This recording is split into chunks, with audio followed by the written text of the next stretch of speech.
Hi, everyone. I hope you had an amazing shift voice. I'm happy to be back. And I'm also kind of amazed that we made it almost to 200 episodes without an episode about boundaries. What's that about? We talk about it all the time, but we haven't had a dedicated episode. Honestly, I probably could have spent months preparing this. There's so much to say, there's so much about it. And in fact, what we're going to do is the entire month of June, we're going to be coaching on boundaries inside of How to Glow. So I just want to start by saying this is going to be the tip of the iceberg. It's a juicy topic. There's so much research and there's so much relevance to our lives. So I'm really excited for this episode, but I got to say that. I got to say we're just skimming the surface here with the work that we're doing. First, I just want to do a little, personal check-in. So two interesting things happened. So first of all, last night, I was hoping we would be meeting up in Ramat Eshkol and doing an in-person How to Glow schmooze. We had an amazing hostess and everything lined up. And unfortunately, yesterday was when Urv Gershon passed away. And so we knew that so many people are going to be traveling to Bnei Brak and just didn't feel right to be holding that last night.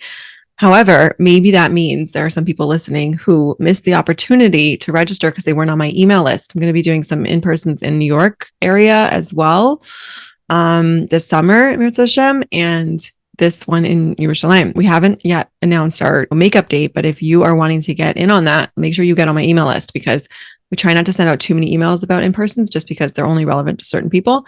But I would love to have you join us if you are able to.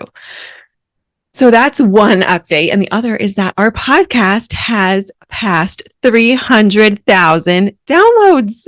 So I'm celebrating and I'm so grateful because again, we have done so little advertising. This means that you guys are really sharing. And of course, we've had such amazing guests. I know that really helps as well. So thank you. And if you're new here, welcome. We're working on a beginner's podcast roadmap for some of you who, don't necessarily want to go through 200 episodes and want to get the lay of the land. So hopefully we'll have that for you soon. And I'm so thrilled and I'm so grateful. And I just, honestly, as a female business owner who's running a podcast that speaks to such a small audience, feels like a really amazing accomplishment. So I'm just taking a minute to appreciate that and celebrate that.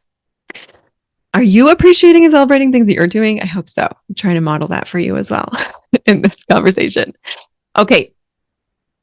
So we're going to talk about boundaries. So I want to share my favorite book about codependence.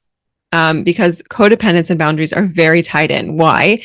Because whenever we're looking at a skill, when you look at a situation in which someone doesn't have that skill, that's when you can kind of learn about it. Okay. So let's say I'm trying to learn how to moderate my eating. So looking at a person who is really, really dramatically not moderated eating, whether they're binging or they're, starving themselves or they're, any version of that, I can actually learn, like from the complete lack of the skill, I can learn a little bit about the skill. So codependence, much of codependence is characterized by the lack of boundaries.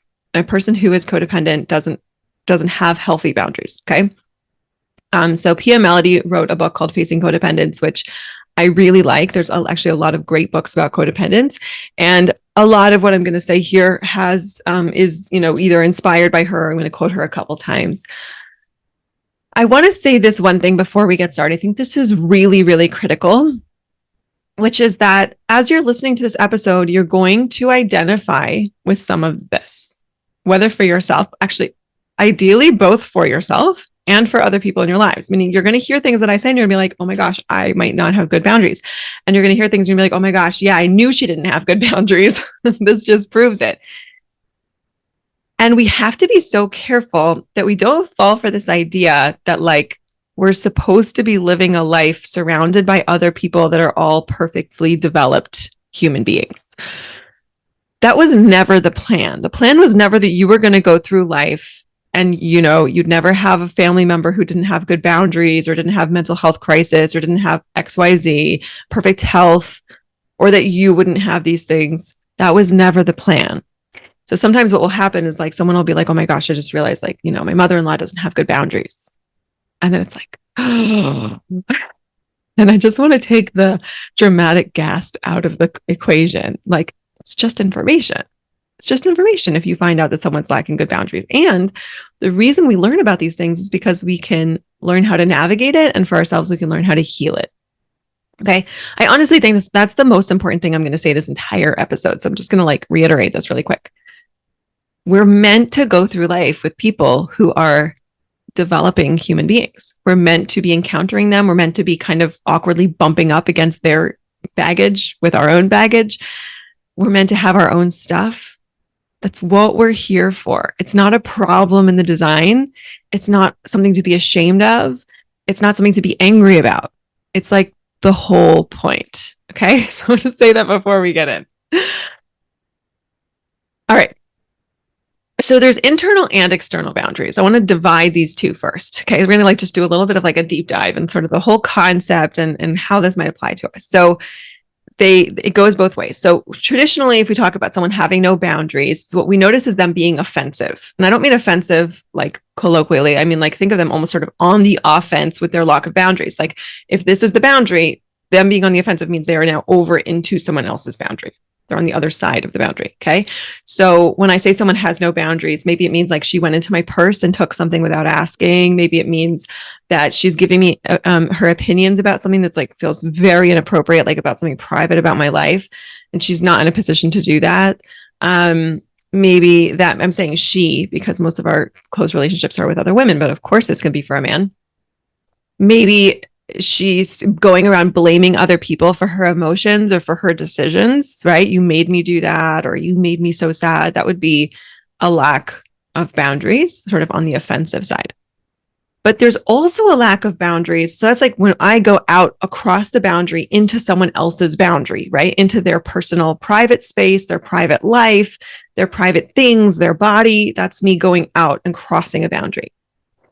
But it's also called not having boundaries when we allow people into ours, right? I allow someone to give me a hug when I'm not comfortable with that. And I don't feel like I'm able to say no. I allow someone to blame me for their emotions, or even if they don't blame me, I take responsibility for their emotions or their decisions. Someone wants to do something or say something or go somewhere, and I don't feel comfortable doing that because I'm so uncomfortable with the emotions that will come up for them. Right? We call that people pleasing sometimes, right? That I'm not able to verbalize or to express what it is that I want because I can't handle however they're going to respond. That's also a lack of boundaries, right? That's kind of like having my boundaries are not intact. And so all this stuff is coming in, whether the other person even blames me or not, by the way. Like another person might be really disappointed about something and I'm spiraling out on a guilt trip and they're just processing their disappointment. Right? They're not even necessarily blaming me. So we think that to some degree and in some situations, like we're all messy humans and we all might do something, be like, oh, maybe that was inappropriate. I shouldn't have said that thing to that person. Or, oh my gosh, like I just caught myself like not wanting to say this because she's an authority figure. And with authority figures, I don't like to displease them. Like we all kind of have our own little boundary collage of like strengths and weaknesses. Right. And so what we want to think about, and that's true for the other people in our lives as well, right? So what we want to think about is how do I work on boundaries in a way that serves me? A lot of the time when we think about creating a boundary, we think of it in terms of how to protect myself. And it's true that boundaries really do protect us, right? If we have a person who, takes our money without asking, if I create a boundary that this person no longer has access to my bank account or my wallet. So now I'm protecting myself. But often, if I'm lacking that internal boundary, right? If I'm on the victim side, where I'm letting the other person in, or I'm taking responsibility where I don't need to, then thinking of creating a boundary to protect myself is actually just kind of trying to avoid the work. Like I'm trying to it's like I'm going out and building a moat around myself so they're going to trip and fall into the moat. And then I'll never have to deal with building up my own healthy defenses, my own healthy way of processing like other people's discomfort or how I feel uncomfortable saying no or any of those things, right? So I like to think of boundaries that serve. It's true that boundaries also protect. I personally like the word serve. I think that when we think of boundaries, how do I create boundaries? How do I develop boundaries that serve me? it feels a little bit less rigid, and I'm less likely to get into that place where I'm out there building moats everywhere so that nobody can come close enough to me. Because why do we not want that? Let's just be clear. What we don't want is to build so many traps around us that nobody can come anywhere near us, because then what we don't experience is like real connection with other human beings, which is, of course, so critical to our well-being and to our life journey, right? So boundaries are meant to allow us to interact with other people without bumping in and hurting each other, right? And again, that requires us having our own internal boundaries in place, and it requires us knowing how to navigate people who are over on boundaries. And for those of us who catch ourselves being on the offensive side with boundaries, like getting into other people's stuff, understanding what's causing us to do that and how can we pull back? How can we allow other people to have their own boundaries, right? How can we respect other people's boundaries? So we want to ask ourselves, is my challenge generally, like in whatever area I feel like I'm struggling here, is it in not being willing to maintain my boundary, or is it a lack of internal boundaries? So for instance, let's say my mother-in-law calls or your mother-in-law calls and she says she wants you and your husband to come with the kids for Yantif. The thing is, she asks that every single Yantif. Every single Yantif, she wants you and the kids, your family, to come to her house. If you feel so guilty and uncomfortable sharing that you would rather be with your family that's Yantif, you've been with them for the last 3, and now I think or maybe just, the last one you went to your in-laws, and this one you want to go to your family, because you imagine that this is going to make your husband or your mother-in-law feel so bad. And that idea of like what you're going to make them feel makes you so uncomfortable that like you can't like handle the situation. So what happens? You end up feeling angry and resentful that she's asking. And you go around sort of thinking to yourself, or maybe even saying to people like, my mother-in-law has no boundaries. She asks us to come to them every single Yantif. If she had boundaries, she wouldn't ask. Now, this boundary is an internal boundary. She can ask for whatever she wants. If you would see that you really truly do get to decide where you go, and that the adults in your life, your husband, your mother, can manage their emotions, you wouldn't need her not to ask you if you could come. You see that? So that's an example of when we like sort of go around wanting everyone else to protect us from our own inner stuff.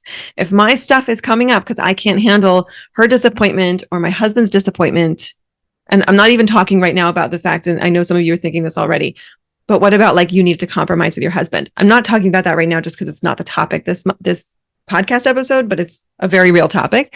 I'm just talking right now about if you're like, you feel like, in theory you could say no, but you're not saying no, you're not expressing your needs because it's so uncomfortable for you. Now you feel like so offended that she's going around asking, not going around, she's coming to you and asking for you to come. So that's where you want to make sure that you're checking on your internal boundary. Am I allowing other people to have their life experience, or am I taking responsibility for how everyone feels? Am I feeling like my job is to keep everyone happy? Okay. That's different than being an empathetic and kind human being, right? It's a very fine line, and we want to make sure that we're clear on that. If you are comfortable sharing that you're not willing to, let's say that you don't want to go, you'd rather go to your family, and let's make it her, not your husband. So like she's calling you, she's in tears every hour, basically, a barrage of phone calls until you change your mind. That's on her, right? That's her lacking a boundary. And then your work there would be, how am I going to deal with that? Because since she doesn't have a boundary, it's up to me to maintain my own. Okay. And over the course of the month, we're going to discuss sort of very specifically how to do that. So the question really is not what's wrong with everybody. How do we diagnose everybody? How do we decide this one has this kind of boundary issue? This one has this kind of boundary issue. We want the information, but the question really is, how do we live with people who don't have boundaries? Because to some degree, all of us have to do that. Okay. And as always, the work starts with ourselves. All right. One thing I want to give you to sort of get started with this, Pia Mellody has something in her book I really like. She talks about resentment as victim anger. She says we could call resentment maybe victim anger. I really love this idea. Why? Because sometimes it can be hard to start on something that feels this big. Okay, I'm going to deal with my boundaries. It's like, what do I even do?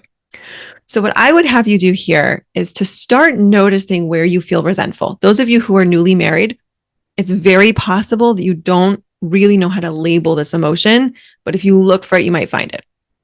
Okay. Or you could even use the phrase victim anger. Where do I feel victimized and angry? Okay. Start looking for it. And what way are we making ourselves a victim? Now, let me be very clear. It's not so you can blame yourself, right? And notice that I'm not doing a lot of talking about what's right or wrong. Like it's wrong for her to be on the offensive side. It's right. I mean, of course, there are things that fall into the category of wrong or abusive. But what I tend to find is that when we're very focused on labeling something wrong, we stop there. It's wrong. She shouldn't do it. And then we're not able to move past it. So if it helps you to label it wrong, go for it. This is, it's not that is a boundary thing. That's on her. Maybe that gives you more confidence to say, okay, then it's okay for me to say that. She thinks that I'm responsible for her feelings. That's a boundary issue that she has. That's okay. I can love her anyway. But, that means I can go ahead and say it. It's not my responsibility to navigate someone else's unhealthy boundaries. Like I need to do what works for me in this situation. I need to set up a relationship where we can have a relationship with one another, even though she might have this issue. Okay. So all I'm just trying to say is it's fine to label it. This is right. This is wrong, but just make sure you don't get caught there because right and wrong things happen in human relationships. Right. If we're getting into I'm sort of not going into the whole topic of when something becomes abusive, because I think that that's just a completely next level. If you want to look into that, you could definitely check out this book or other books on codependence because they are so heavily tied into addiction and abuse. I'll just tell you that, for anyone who wants to be careful with what's in their house, anything you look into that has to do with addiction or abuse will have things you definitely don't want your children to see. So just make sure you keep it in a good room. Okay. So the piece I'm leaving you with, the exercise I'm leaving you with is to look for this victim anger, look for this resentment. Where is it showing up in your life? And is it showing up with an internal boundary issue that you're taking responsibility, you're taking on something, or you're allowing something in that you don't need to? Or is there a technical need for a boundary? Is there somebody who is on the offensive and you need to figure out how to work that out? Being able to really pull these two apart, being able to be in a place of understanding, oh, this is my people pleasing coming up. This is my desire to, make everybody like me. Oh, I see. I don't actually need this boundary. Or this is that desire. And actually I need to do the boundary and I need to manage that desire for everyone to like me. Okay. All very dynamic and totally something you can do. So the last thing I just want to leave you with is that cleaning up resentment is so critical for having a healthy marriage. And I want you to just be on guard for resentment at all times. Like there's an old game, whack-a-mole, where the little moles would pop up and you had to hit them so that they wouldn't stay up for too long. I want you to do whack-a-mole with resentment in your marriage. Don't wait until it's been sitting around for years and years. As soon as you notice it come up, just give it a whack. Okay. And one way to do it is to be looking back through this episode. Is this a boundary issue? Is there a technical answer that I need? Is it my own personal discomfort? If it is your own personal discomfort, this is the work that we're doing in How to Glow. If you really want to work on it, come into our community and you'll really do a deep dive there and you'll see a lot of progress. If you think that you can sort of more navigate it on your own, I invite you to check out all the old episodes where there's a lot of discussion on this type of thing, how we're thinking, the stories we're telling ourselves. So either way, I hope you find the solutions that you need and just, good luck to all of us, just navigating our life with our baggage, bumping into each other left, right, and center. All right. See you here next week. Have an amazing week. Bye. Hey there, Kayla here. If you've been loving the podcast, I want to invite you into my monthly coaching program, How to Glow. We take all the work here and go much deeper into our expectations of our husbands, our understanding of our husbands, ourselves, by the way, our intimate lives. We even extend it out to anything else you want coaching on. Your parenting, your finances, your health. Get ongoing support, live weekly coaching, and access to my best courses for only $49 a month. I would love to coach you inside. Registration is open now. Sign up at kaylalevin.com/coaching. Isn't this the best time to start?